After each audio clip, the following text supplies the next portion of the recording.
Ron DeSantis causing liberal heads to explode. And all he had to do was show up in their cities. The Florida governor making stops in blue-led areas of New York, Philadelphia, and Chicago, and railing against woke policies.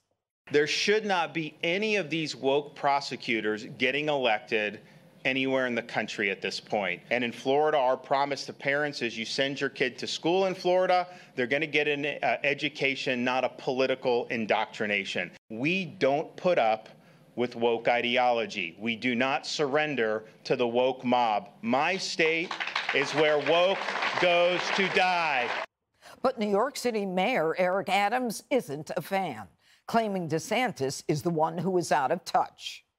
We don't believe in treating people differently if they're part of the LGBTQ plus community.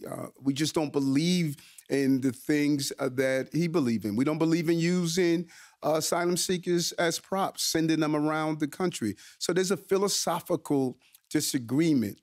And as he came to the city, I wanted him to understand this is a city where we have a different philosophy and far too many of the things he believes in. And the liberal media is triggered by the anti-woke Florida governor. You know it, we know it, that this whole war against wokeness is really a war against freedom.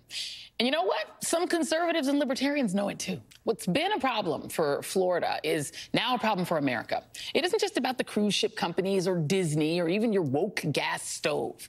DeSantis is determined to stamp out intellectual freedom, and it's causing other red states to scrutinize AP Black studies.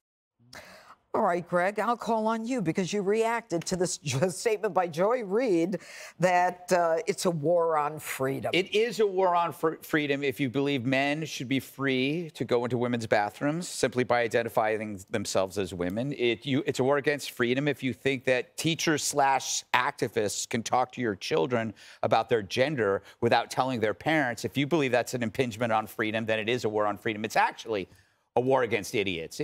What we're seeing now is wokeness is on the ropes because it's not the right anymore that's pissed off. The left, the center, they're all finding it to be an embarrassment and a common enemy. You cannot defend wokeness without feeling like you got something dirty on you, because it's so ridiculous. And when you look at the people that are very woke, whether it's on TikTok or whatever, they're indistinguishable from the Antifa mugshots. They don't look well. Like the really woke people, they're poorly kept, they're bug-eyed, they're tragic looking, they look like they need help. And I think that's where woke is at.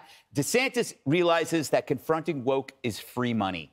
He knows that if you select the most infuriating element that is factual, then you call it out, then the person finds that it's indefensible and then they just shut up. That's free money. All right. But don't these Dems, Joey, understand that we use the facts against them, just as Greg was saying? I mean, there are certain truths that can't be denied. Yeah, so on police especially, this defund the police, it wasn't some kind of movement towards a bill that would take money away from police. It was a cultural narrative that said policing is so rotten in and of itself that it needs to be done away with and replaced with goodwill and understanding and empathetic DAs that won't lock someone away for breaking a law that maybe was rooted in what they call racism to begin with. The word racism is almost extinct now because we can't discern true racism from wokeness. Wokeness is racism in and of itself, so the two words themselves equal out, I guess. But to go back on Mayor Adams attacking Ron DeSantis, he talks about New York City values. I kind of looked at that tweet and thought from it, okay, well, here in New York City, they ban people that aren't vaxxed. They send immigrants to Canada from a city of 7 million, calling itself sanctuary. They send a few thousand immigrants to Canada because they can't take it. Oh, and then they stand between Americans and their right to self-defense called the Second Amendment. So it seems to me that the values of New York City politicians are those of exclusion, oppression, and authoritarian. And Dana, one of the things that Eric Adams talked about with DeSantis was that he was using the asylum seekers as props, and yet Eric Adams was ready to send them all to Canada. I mean, he was unfortunately, kind of it was so cold they came back. That's what happened. We had a guest on America's Newsroom this morning, Paul Morrow, who I think we all know. You know him well. And he had a good point. He said that when DeSantis goes to these cities, somebody like Mayor Adams gets lured into a debate with him, that they're going to lose. And so that it's a pretty smart move. Plus, DeSantis could probably point to many officers who have left New York, Philly, and Chicago to go to Florida, where they get better pay and they'll get the backup that they need in order to do the job that they want to do. I think New Yorkers would love for a little bit of that DeSantis attitude and muscle to help them here in the city, especially on the migrant front. We had a story this morning that Madison Allworth did, where you have local business owners that are near the hotels where the migrants are being housed, and they've lost foot traffic. They are basically unable to pay their rent, and you know how expensive rents are for small businesses in New York City. And so they're going to lose their jobs as well. In addition, their tax dollars are going to pay for the migrants who are here, who are ungrateful to be here anyway. Right. So it's a mess, and I think that this visit for DeSantis was pretty smart. Yeah. Like Nikki Haley, she announced she was running for president and got a lot of attention for it. DeSantis, all he has to do is leave Florida state lines, and he gets a ton of media attention. You know, Piers, one of the things that DeSantis talked about was how absurd our bail law is in New York, where New York apparently is the only state where you cannot consider the dangerousness of the perp. Makes sense?